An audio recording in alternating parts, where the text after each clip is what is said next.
Iliz Andrenek a he zo labourioù bras da gaout. Hag emeus gwelet a he peogwir fond a c'huzot Andrenek. Ah ya, Fondation du patrimoine de Lavaret, hag de Lavaret. Pour qu'il y ait des activités culturelles à culturelles. C'était nous occuper au peu changette épaisseur d'activités culturelles et basses. Bon, mais c'est son événement là. Il y a mes concerts, il y a mes réserves, concerts, mais ben amzer. Ja. Nee, me sgwelet.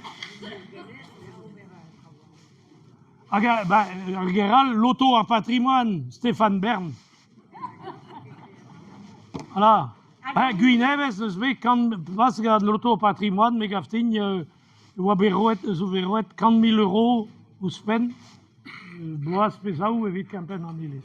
Mais evidunan, ma Finistère, a tout daral, zo edal, hag o leva. Tu